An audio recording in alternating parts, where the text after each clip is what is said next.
So I was eating dinner the other day at the old Chili's, and I was looking at this little thing that they've got on the table, this little kiosk thing, that you can order and pay from, but mine was actually showing trivia questions. And so as we were waiting on our chips and salsa, a trivia question came up, and the question was, all calico cats are blank. And of course I knew the answer and impressed my friends, but the answer is all calico cats are female. Why is that? How is it possible that all of this particular cat there are female? Well, in this podcast, we're going to get to the bottom of that as we talk about chromosomal basis of inheritance. Let's get started.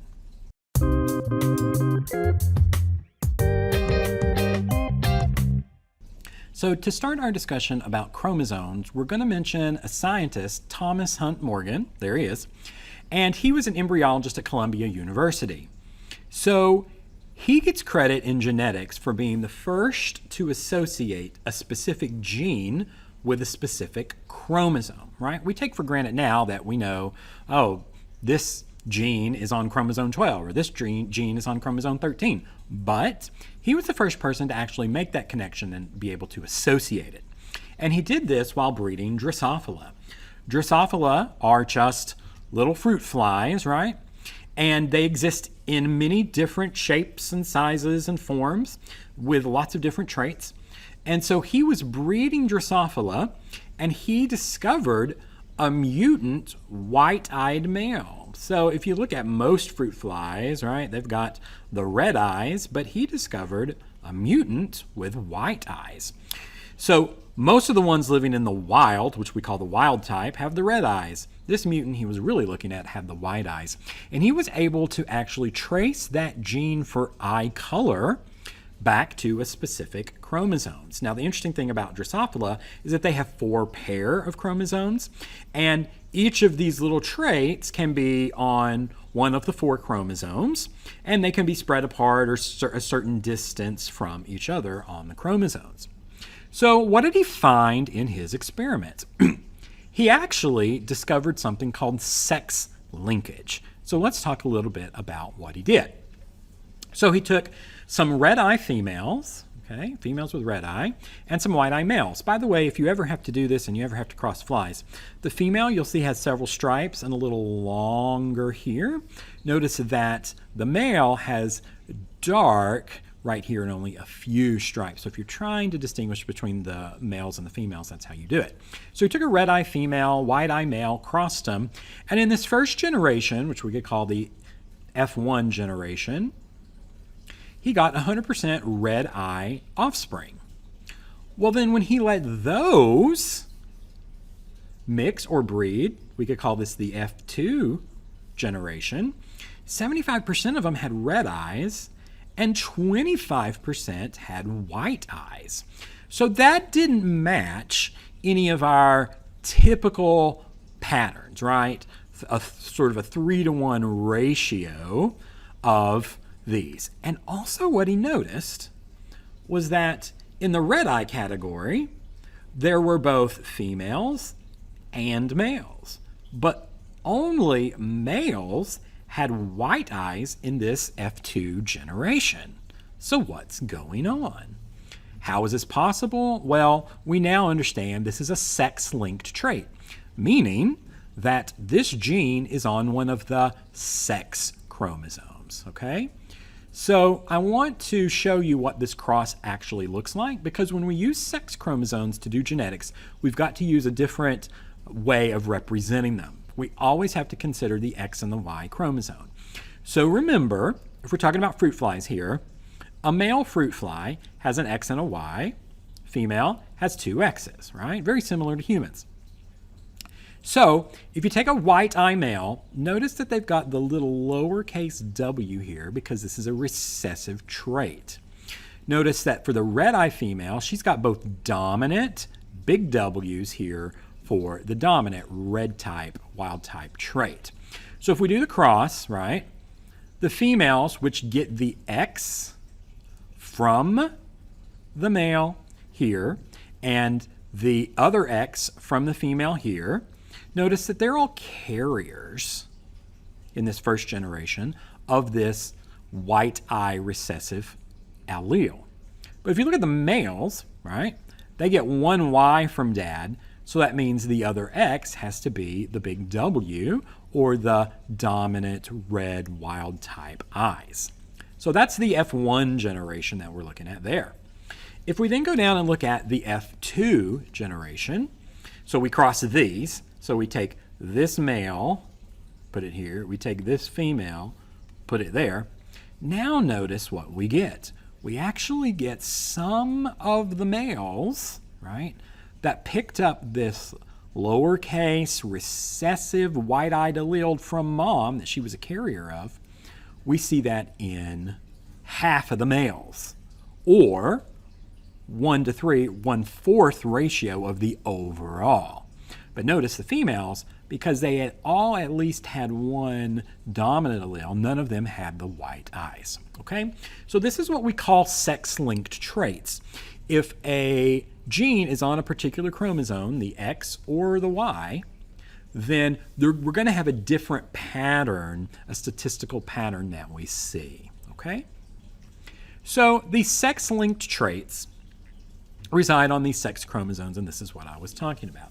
2 sex chromosomes, female, we typically think of as XX, right? We do have some alterations of that I spoke about in a previous video, but we're just going to go with what is the most common. So 2 X's for the female, 1 X, 1 Y for the male. Now here's the other thing to think about. If you're a female, you get 2 X's. So there's a little redundancy, right? You got 1 X, you got 1 X. But men can survive, males can survive with only 1 X. So what's the extra X do in the female? Well, this gets into something that has to do with the redundancy in these chromosomes. So you may remember we have chromosomes 1 through 22 are autosomal, and these 2 sex chromosomes are our 23rd pair. Here we see the male, here we see the female, and again, 2 X's. So there's some redundancy. What does that mean? Well, it actually is going to show us some really interesting things about what females do. Before we talk about that, let's look here specifically about what's on that X chromosome. So here is a pictorial representation of the X chromosome. You can see it's roughly 156 million base pairs. And when you think of a base pair, right, you think A goes with T, C goes with G. So that means there's 156 million of those in a row. And you can see the different banding patterns of where there are genes on this chromosome. So the X chromosome has some other traits on it besides sex determination. Hemophilia, I talked about another disease, muscular dystrophy, which is a really crippling muscular disease. Color blindness that we see a lot in males on that X chromosome. So there's actually several other genes on the X chromosome beyond just the sex determination. The Y chromosome is a little different. The Y chromosome is really all about this SRY region, or the sex determining region here on the Y chromosome. You'll also notice that the Y chromosome is much smaller, right? 57 million base pairs as compared to what you see over there, 156 million base pairs. So the Y chromosome is pretty small, and there are some scientists who actually think it's getting smaller as we evolve and progress. So this is the Y chromosome. This SRY region is the master regulator for maleness, whatever that means to you. But what this typically means is this is what's going to sort of be activated in the womb, and we're going to get the development of the testes, male hormones as well. It's a pleiotropic gene because we see this one region, this one gene affects many characteristics. Okay, so if we're doing a cross for sex-linked traits, we're going to use hemophilia as the example that I just spoke about. Hemophilia is on the X chromosome, okay? And you may remember this is a blood clotting disorder. Queen Victoria had Queen Victoria's descendants had this a lot. And it's also sex-linked recessive. So if we were doing a normal cross with hemophilia, right, we'd choose an H and we'd say, okay, if we had a carrier and then someone that's homozygous dominant for the trait, this is the cross we do. But we can't just use these letters when we're talking about sex-linked traits. Remember, we've got to use the X chromosomes. So instead, we're going to use for the female, X, 2 X's, she's a carrier for hemophilia because she's got one recessive allele. We're going to use the Y chromosome for the male, X and Y, and remember, he doesn't have it. It's because he has the dominant hemophilia allele. So if we were to do this cross, you got to think, right? The X's are going to divide into two separate eggs for the female, and the X and the Y is going to divide into two separate sperm for the male. So depending on which one you get, we would go into our Punnett square. Let's put the male here on the top, female over on the side. And what you see is when you do this cross, you get homozygous dominant for this individual, right? So no hemophilia. For this individual, you get the one dominant for hemophilia and a Y, so again, no hemophilia. This one particular is a female. She has a dominant, so no hemophilia, but notice that she does have a lowercase h, so she's a carrier of this one recessive allele. So we're going to label her as a carrier. And this particular male here, because he has the lowercase h or the recessive h, he does have hemophilia. And this is hard for some people to understand, but for these sex-linked or these X sex-linked, ones on the X chromosome, the males are actually much more likely in general to get the trait because there's not another X to mask it. Here, notice this dominant is masking this recessive allele. If it's a male and there's a Y chromosome, there's no other X to mask it. So no hemophilia, carrier for hemophilia in this one, and in this case, we see actually has hemophilia because of the one recessive allele on the X chromosome. Okay, so I mentioned females have some redundancy. There's two X's. Do you need two X's? Men just have one X. Well, actually, what happens is, because the female mammals inherit two X chromosomes, one X becomes inactivated during embryonic development. So when you're an embryo growing in mom's womb, only one is going to be active in each cell.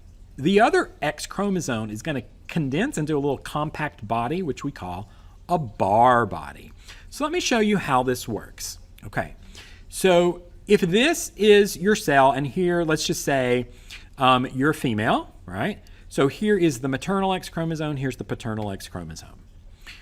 What will happen is, if you got one from each, because you're a female, you got one X from dad, one X from mom, in each case, one of those will randomly condense. In this case, notice that the paternal one, the one from dad, condensed into this small little bar body that you see there. In this case, the one from mom condensed. And then what happens is, early in the embryological development, this happens. So then the cells that come later from this one will have the one from dad, which is not expressed, but the X chromosome from mom is expressed.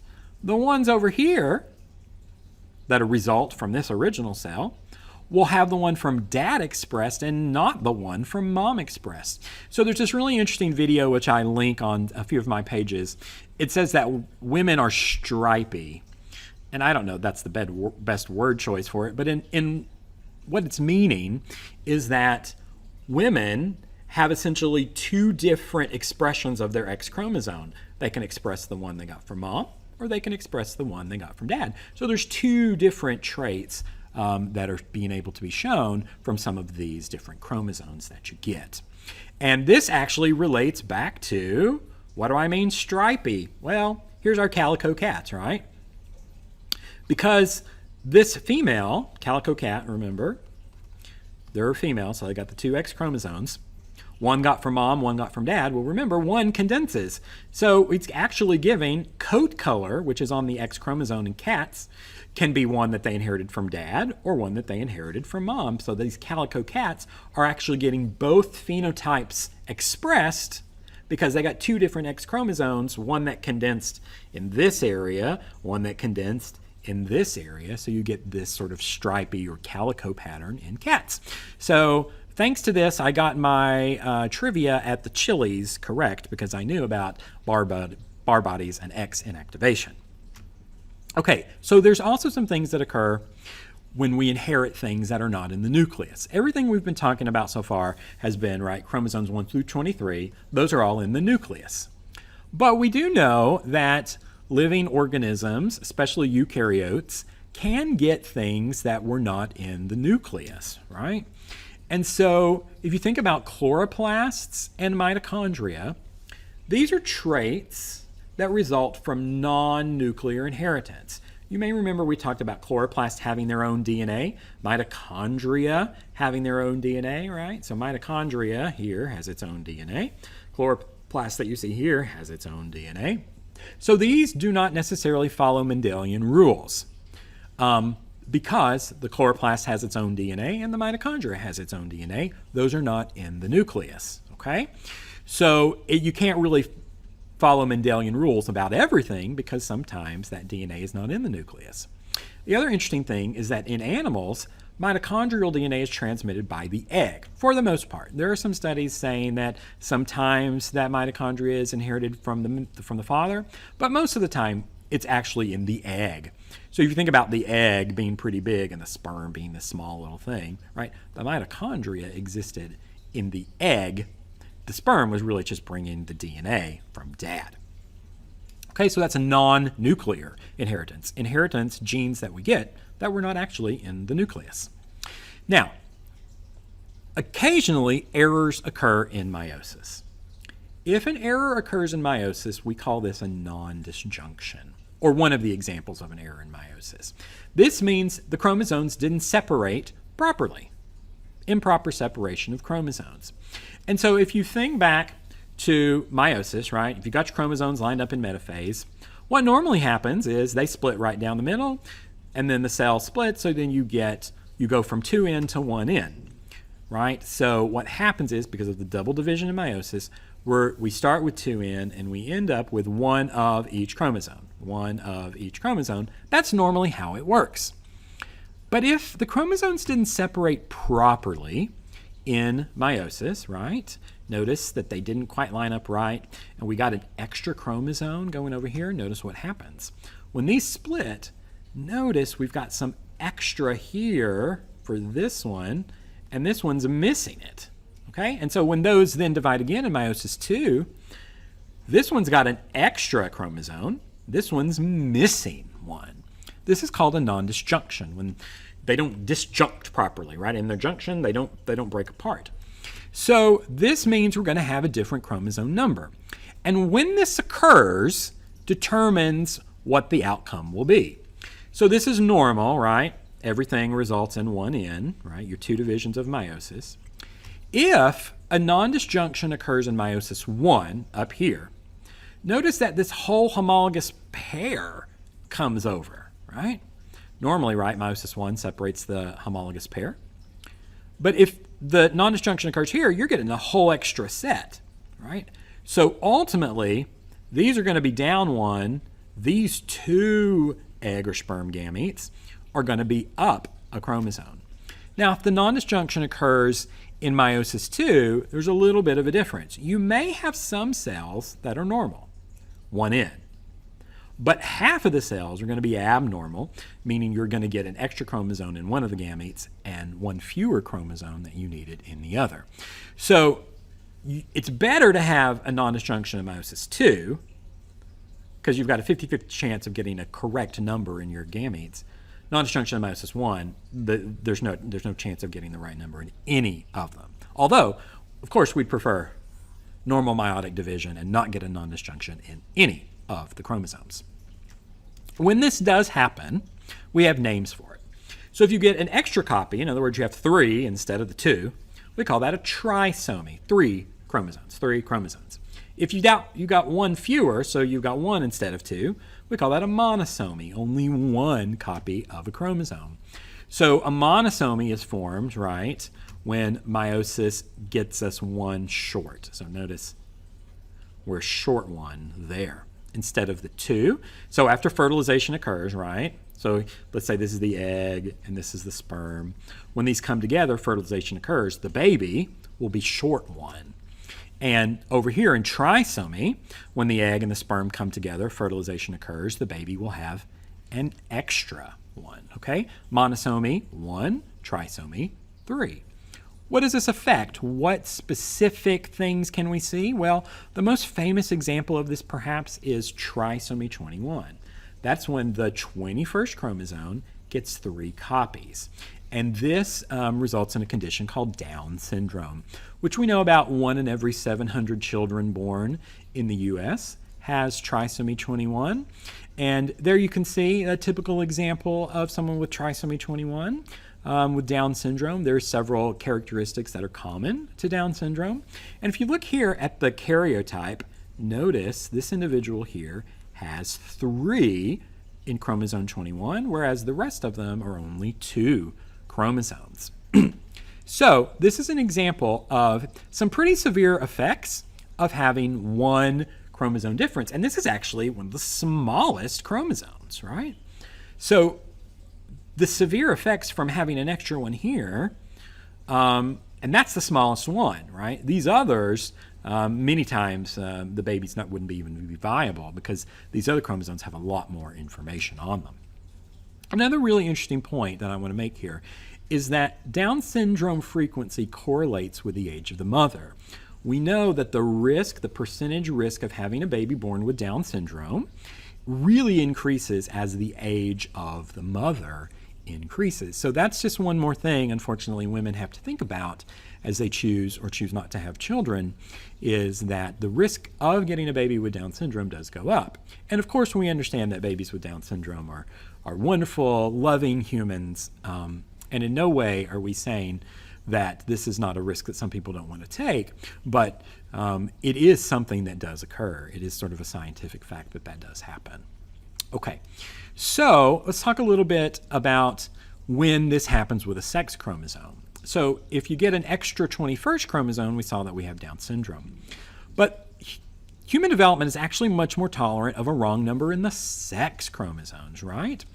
And this nondisjunction produces a variety of really interesting traits.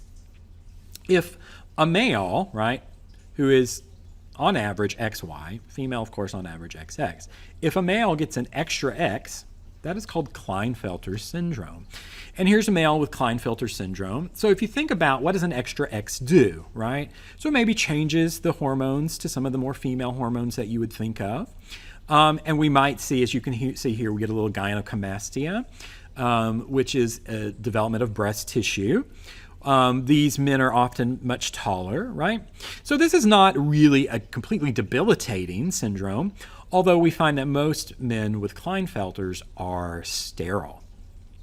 So that's Klinefelters getting an extra X chromosome. Trisomy X female, an extra X chromosome in females, actually doesn't do much because remember, the extra X's are often condensed to bar bodies. So we don't really see a lot of different traits in a trisomy X female. Jacob syndrome is when you get an extra Y. And so if you think this is an extra Y, what does that mean? Well, again, not many too debilitating traits. We do see some delayed emotional maturity, so maybe some emotionally immature men that we see in this case, not always, of course, but sometimes that does happen. And we also see, some height changes, maybe some slight learning disabilities from this, but overall not too common. Most people with Jacobs don't even know they have it. In females, if you only get one X and not the other, this actually results in a complex disorder called Turner syndrome. And this is a person with Turner, and we have this sort of typical webbing of a neck that you see there. And we also see in Turner syndrome females a lot of problems with the aorta of the heart, a lot of constriction in the aorta, so probably people with Turner's are going to have a lot of surgery on their heart. And then also females are often sterile with Turner syndrome, which means, of course, they can't have babies, just like the Klinefelters. Okay? So it's an interesting thing. So collectively, we might call this group intersex, right? Because the chromosomes are not what we think of as being what's the average in terms of chromosome numbers, right? So something to think about is, as these X chromosomes, biology makes us so much of what we are, right? An extra X chromosome has this, an extra Y chromosome does this. It's just all biology. So finally, let's wrap up with some other things that can happen to chromosome numbers, right? So let's say this is our normal set, right? We got an organism with 3 sets of chromosomes. That's a normal set. Things can happen to the number. So we can have an issue with the number, or we can have an issue with the structure. Let's first talk numerical issues because we've looked at those a little before. If you get one extra one, we would call that a small scale gain. One extra chromosome would result in a trisomy. But notice the other sets are fine. If we're down one, right, here, we got a monosomy, but again, the other sets have their normal number, they're fine. We can also get what we call polyploidy, meaning we get an entire extra set. This is a large cell gain. So all of the chromosomes, we get an extra set of them. Now, in terms of structural issues, we're talking about the structure of the chromosome itself. A deletion means part of the chromosome is actually deleted or missing, right? That can have some pretty severe effects. An amplification, or you might also say a duplication, means we're getting a little more of the chromosome. An area of it was duplicated or amplified many times, and we get extra on a particular chromosome. Amplification or duplication. An inversion is when parts of the chromosome actually flip, but notice it's the same chromosome, right? So this gene down here actually flips up there, and that gene that was there actually flips down. That's called an inversion. And the last example I want to show you is a translocation.